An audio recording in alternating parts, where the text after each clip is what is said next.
اعوذ باللہ من الشیطان الرجیم بسم اللہ الرحمن الرحیم السلام علیکم ورحمۃ اللہ وبرکاتہ۔ اپنی کلاس شروع کرتے ہوئے ہمارے بچے آئے ہوئے ہیں کلاس میں۔ السلام علیکم ورحمۃ اللہ وبرکاتہ۔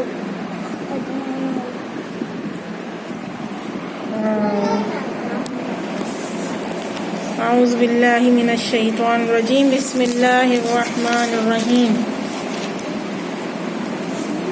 وما كان على النبي من حرج فيما فرض الله له سنة الله في الذين خلوا من قبل وما كان أمر الله قدرا مقدورا۔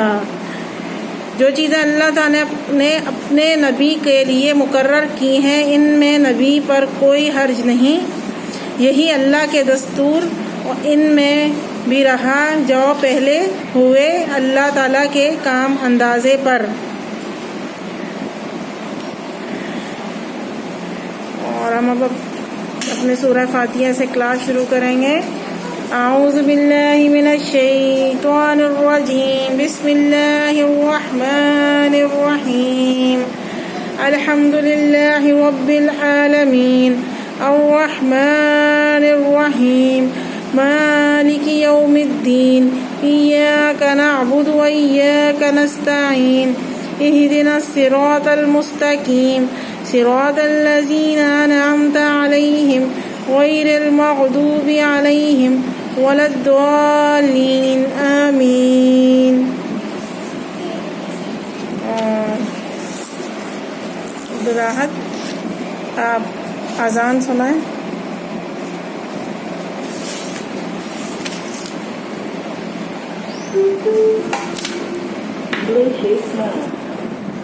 صحیح کروں گی میں صحیح سے ادھر آؤ دوپٹہ پہنو۔ رسول اللہ اللہ اکبر اللہ اکبر اللہ اکبر اللہ اکبر اشہد ان لا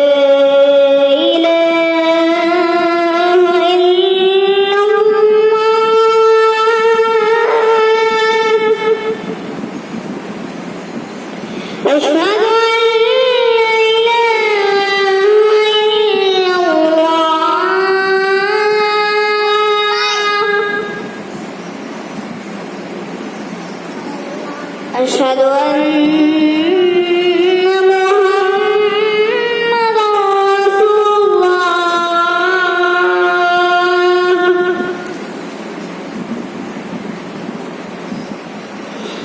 أشهد أن محمد رسول الله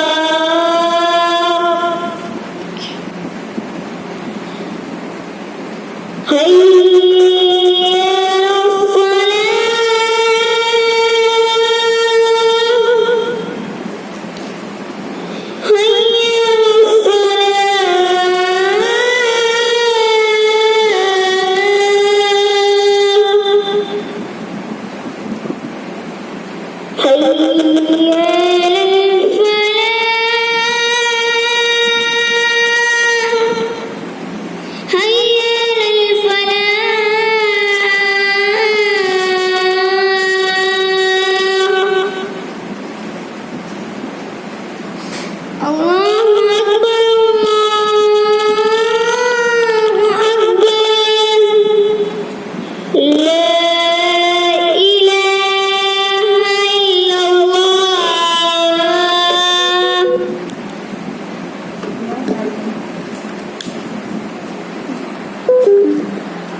اعوذ باللہ من الشیطان الرجیم بسم اللہ الرحمن الرحیم واذکرن ما یتلی فی بیوتکن من آیات اللہ والحکمہ ان اللہ کان لطیفا خبیرا۔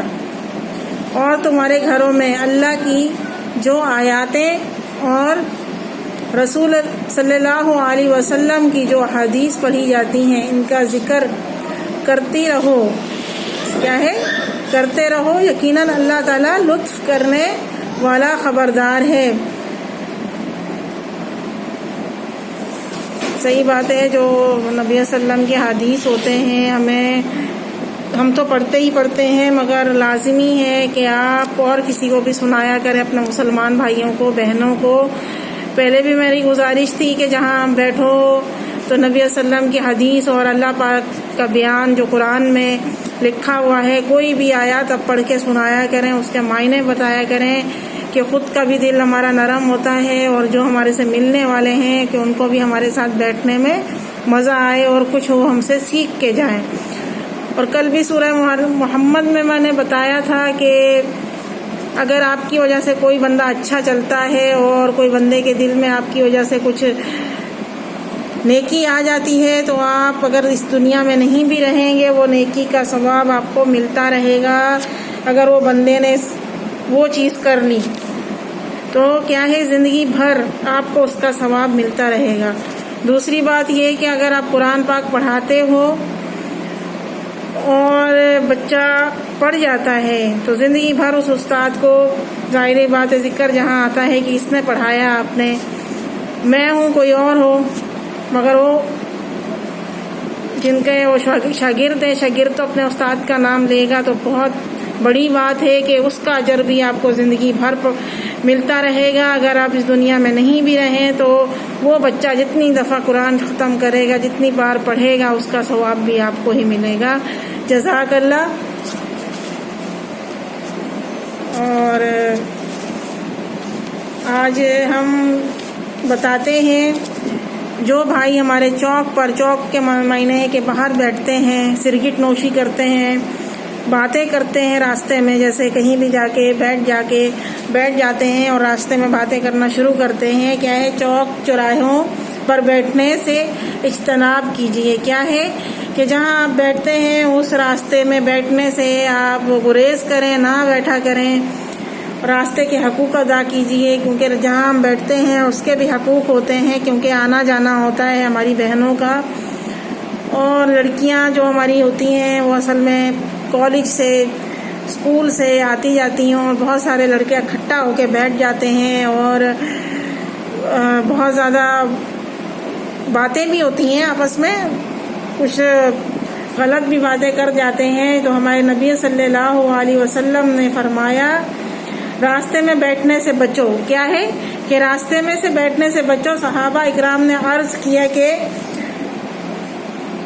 حضرت، ہم تو راستے میں بیٹھ کر باتیں کرتے ہیں، کیا ہے کہ ہم تو راستے میں ہی بیٹھ کر، ہوتا ہے جینسوں کی بہت ساری عادتیں ہوتی ہیں، کچھ اچھے کے لیے بھی بیٹھتے ہیں۔ آپ صلی اللہ علیہ وسلم نے فرمایا کہ اگر تم نے بیٹھنا ہی ہے تو پھر راستے کا حق ادا کر لو، کیونکہ اگر آپ بیٹھتے ہو راستے میں، ابھی میں نے یہی آپ کو بیان کیا ہے کہ اگر آپ بیٹھتے ہو راستے میں تو اس راستے کا بھی حق ادا کیجیے، کیونکہ آپ جس راستے میں بیٹھتے ہو اس راستے میں کسی کو تکلیف تو نہیں مل رہی ہے۔ جیسے ہم بلڈنگ میں رہتے ہیں تو بلڈنگ میں اکثر جو لڑکے ہوتے ہیں تو کیا ہے کہ وہ لائن پہ لائن سیڑھیوں میں بیٹھ جاتے ہیں، کہ کیونکہ آنے جانے والے کو تکلیف ہوتی ہے۔ اگر ہم ان سے کچھ بولتے ہیں کہ بیٹا آپ یہاں سے ہٹ کے راستہ چھوڑ دیں، اور وہ بہت مائنڈ بھی کر جاتے ہیں۔ بچے تو نہیں ہوتے ہیں، بڑے جوان بھی ہوتے ہیں، ان کے گھر کے بڑے بھی ہوتے ہیں جو بیٹھے رہتے ہیں، اور لیڈیز کو بہت مسئلہ ہوتا ہے۔ تو گزارش یہ ہے کہ آپ جہاں بھی رہتے ہوں تو اپنے علاقے کا، اپنے راستے کا، اپنے رہن سہن کا بہت خیال رکھیں کہ آپ کی وجہ سے کسی کو تکلیف تو نہیں ہو رہی آپ کے بیٹھنے کی وجہ سے۔ تو ہمارے حضور صلی اللہ علیہ وسلم نے کیا فرمایا کہ راستے کا حق ادا کرو۔ تو آپ علیہ الصلوۃ والسلام نے فرمایا نگاہوں کو نیچے رکھنا۔ ہمارے نبی صلی اللہ علیہ وسلم نے کیا فرمایا ہے کہ نگاہوں کو نیچے رکھنا۔ میں نے ابھی بھی آپ کو یہ بتایا کہ ہم جاتے آتے ہیں تو ہمیں بہت تکلیف ہوتی ہے، کیونکہ بہت سارے لڑکے آج کل گلی گلی میں، کیا راستے میں ٹھیے لگائے رکھتے ہیں، جیسے سموسے والا ہے وہ سموسے بیچ رہا ہے، گنے کا جوس والا ہے، تو اس کا تو ظاہری بات ہے اس کی تو روزی ہے، مگر کیا ہے کہ آپ راستے کو چھوڑ کے بیٹھیں، آپ راستے کو چھوڑ کر کھائیں۔ اور لیڈیز کے لیے پریشانی نہ ہو، آنے جانے والوں کے لیے پریشانی نہ ہو، کیونکہ گزرنا ہمارا دشوار ہو جاتا ہے کہ مردوں کے بیچ میں سے گزر رہی ہیں لیڈیز. کیونکہ آپ اگر احترام کرتے ہیں اپنی بہنوں کا، اپنی ماؤں کا، اپنی بیٹیوں کا، تو اگر وہ گزرنے والی عورتیں بھی ہیں، وہ بھی آپ کی مائیں ہیں، بیٹی ہیں، بہنیں ہیں، تو آپ گزارش ہے آپ سے کہ وہ راستہ چھوڑ کر بیٹھیں، کسی کو آپ کی وجہ سے تکلیف نہ ہو. اسلام میں بھی ہے کہ راستے کا حق ادا کریں. ابھی میں نے نبی صلی اللہ علیہ وسلم نے جو فرمایا ہے کہ راستے کا حق ادا کریں، اپنے نگاہوں کو نیچے رکھیں، اور نگاہوں کو نیچے رکھنا ہے اور تکلیف دینے سے باز رہنا ہے. کیا کہ کسی کو تکلیف نہ ہو آپ کی وجہ سے، آپ کے بچوں کی وجہ سے. اکثر آپ بچے ہمارے باہر جاتے ہیں اور اکثر لائن پہ لائن کر کے بیٹھ بھی جاتے ہیں، اور بڑی ہنسی مذاق ہوتی ہے. اگر کوئی عورت رکشے سے اتر رہی ہے تو وہاں بھی ہنسی مذاق جاری رہتی ہے. تو گزارش ہے کہ آپ کی وجہ سے کسی کو تکلیف نہ ہو اور اس چیز سے باز آئیں. اور اسلام کا جواب سلام. دیکھیں، اگر آپ کو کوئی سلام کرے تو اس کا جواب دینا اور نیکی کرنے کا کہنا اور برائی سے روکیا ہے. کہ آپ صحیح ہے، اگر ایک محفل میں آپ بیٹھے ہو تو بیٹھو، اور اگر آپ کے بہت سارے دوست ہیں، آپ اسکول سے بھی فارغ ہو رہے ہو، کالج سے بھی فارغ ہو کر آپ ایک جگہ بیٹھ رہے ہو، کھانا کھا رہے ہیں. اکثر لڑکوں کی عادت ہوتی ہے کہ اسکول اور کالج سے فارغ ہو کر یا تو وہ پارکوں میں چلے جاتے ہیں اور باتیں ہوتی ہیں. پارک میں بھی یہ ہوتا ہے کہ اگر لڑکیاں بھی آئی ہوتی ہیں، لڑکے بھی آئے ہوتے ہیں اور آپس میں باتیں ہوتی ہیں، غلط باتیں بھی ہوتی ہیں، لڑکیوں کو دیکھ کر مذاق بھی اڑائے جاتے ہیں. یہ گناہ میں شامل ہے کہ آپ نہ کیا کریں ایسا، کیونکہ اگر آپ ایسا کرو گے آپ کے گھر کا مال پتہ چلے گا کہ آپ کس گھر کی آپ کی تربیت ہے، کون آپ کی مائیں ہیں جو آپ کو جانے سے پہلے یہ سب چیزیں نہیں بتاتی ہیں کہ بیٹا آپ جہاں بیٹھو گے محفل میں آپ کی وجہ سے کسی کو تکلیف نہ ہو، آپ کی وجہ سے کسی کی بہن کو تکلیف نہ ہو، آپ کی وجہ سے کسی کی ماں کو تکلیف نہ ہو. کیونکہ اگر ہم محفل میں بیٹھتے ہیں، محفل یہ ہوتا ہے کہ آپ اکٹھا اور جمع ہو کر ایک راستے میں بیٹھتے ہو، تو گریز کریں ان چیزوں سے. یہ سب کہنے کا مقصد یہ ہے کہ ہمیں بھی تکلیف ہوتی ہے جب ہم گزرتے ہیں اور طرح طرح کی باتیں سننے میں آتی ہیں. تو یہ باتیں معاملات تو ہم اللہ پہ چھوڑتے ہیں، کیونکہ اگر ہم کسی کو روک کر بولیں گے کہ بھائی آپ نے ایسا کیوں کیا ہے اور ایسا کیوں کہا ہے، اس میں بھی عورت کی بدنامی ہے. کیونکہ پھر یہ دوسرے سننے والے یہ بولتے ہیں کہ یہ عورت ہی صحیح نہیں ہے بھائی، کیونکہ آدمی نے ایسا بول دیا اس کو. تو یہ غلط باتیں ہیں. اگر آپ کی بہنیں گھر میں ہیں، آپ کی مائیں ہیں، تو یہ سوچا کریں کہ آپ کی مائیں اور بہنیں نکل رہی ہیں. اور نیکی کا حکم دینا، کیا نبی صلی اللہ علیہ وسلم نے فرمایا ہے اگر آپ ایک محفل میں بیٹھ بھی رہے ہیں تو آپ نیکی کا حکم دیں. آپ حدیث سنائیں نبی صلی اللہ علیہ وسلم کے، اللہ کے بیان سنائیں اور نگاہیں نیچے رکھیں کہ آپ کی وجہ سے کسی کو تکلیف تو نہیں ہو رہی ہے. نیکی کا حکم دیں، نبی صلی اللہ علیہ وسلم کی حدیث سنائیں، قرآن پاک کا حکم سنائیں کہ اللہ پاک نے کیا کیا بیان فرمایا ہے قرآن پاک میں. نماز کا حکم دیں، تہجد کا حکم دیں کہ آپ کے دوست بھی آپ سے فائدہ اٹھائیں، آپ سے ملنے والے بھی آپ سے فائدہ اٹھائیں.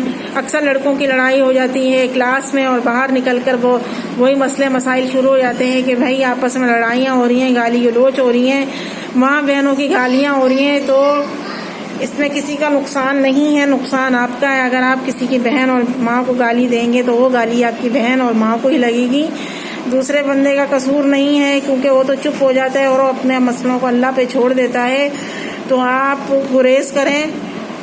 ایک تو اگر راستے پہ نہ بیٹھیں، اگر بیٹھیں بھی صحیح تو راستہ چھوڑ کر بیٹھیں جو ہمارے آنے جانے کا راستہ ہوتا ہے. اور آپ کو دیکھ کر کوئی یہ سوچے کہ کتنی ماں کتنے نیک گھر کا بیٹا ہے کہ وہ نیکی کے راستے کا بتا رہا ہے، کتنے نیک گھر کا بیٹا ہے کہ وہ اپنی بہنوں کو سلام کر رہا ہے، اپنی ماؤں کو سلام کر رہا ہے. تو بہت اچھا لگتا ہے جب ہم سے چھوٹے اور ہم سے ظاہر بچے ہوتے ہیں 15 16 17 18 20 سال کے، جو ہمیں جس طریقے سے سلام کرتے ہیں، باتیں ہماری سنتے بھی ہیں. اور ہم اگر کہہ بھی دیں بیٹا یہاں سے اٹھ کر کہیں اور چلے جاؤ، اس راستے سے آپ کی وجہ سے ہمیں تکلیف ہو رہی ہے، تو اس میں بحث نہ کریں اور راستے سے ہٹ جائیں، اور یہ سوچ لیں کہ یہ ہماری بہنیں ہیں، یہ ہماری مائیں ہیں اور ان کو تکلیف ہو رہی ہے ہماری وجہ سے۔ تو بہت کوشش کیا کریں ان چیزوں کو سوچنے کی کہ آپ کی وجہ سے کسی کو تکلیف نہ ہو اور آپ کی وجہ سے آپ کے گھر کی بدنامی نہ ہو۔ آمین یا رب العالمین۔ اور یہی آج کا یہی میسج تھا کہ آپ راستے سے بیٹھنے سے گریز کریں، راستے کا بھی حق ہے، جس راستے میں آپ بیٹھتے ہیں اور جس گلی میں آپ بیٹھتے ہیں مجمع نہ بنائے، پان نہ تھوکے، کسی کے اوپر بھی چھینٹیں چلی جاتی ہیں، سگریٹ کی بدبوئیں گھروں میں آتی ہیں، تو آپ یقین کریں کہ ہم یہی سوچتے ہیں پتہ نہیں یہ کون سے گھر کی اس کی تربیت ہے اور یہ بچہ ایسا ہے۔ اور میری طرف سے یہی پیغام ہے آپ لوگوں کے لیے، اور ہم کلاس ختم کرتے ہیں کیونکہ ہمارے بچے آئے ہوئے ہیں اور ہمیں سبق بھی دینا ہے اپنے بچوں کو۔ اور آج کا میسیج یہی ہے کہ آپ پیاری پیاری باتیں اور دین کی باتیں سب کو سنیں، حدیث سنائیں اور سنیں، اور نبی صلی اللہ علیہ وسلم کے نقش و قدم پہ چلیں۔ آمین یا رب العالمین۔ یہ ویڈیو آپ کو پسند آیا تو ضرور لائک کیجیے گا، شیئر کیجیے گا، اور اپنے دوستوں کے ساتھ شیئر کریں، اپنی فیملی کو بھی، اور کمنٹ سیکشن میں ضرور بتائیں کیسی لگی ہے آج کی ویڈیو۔ اگر ہمارے چینل میں نئے ہو تو سبسکرائب کریں اور بیل آئکن کریں تو آپ کو نوٹیفیکیشن مل جائے ہماری۔ شکریہ، تب تک کے لیے اللہ حافظ۔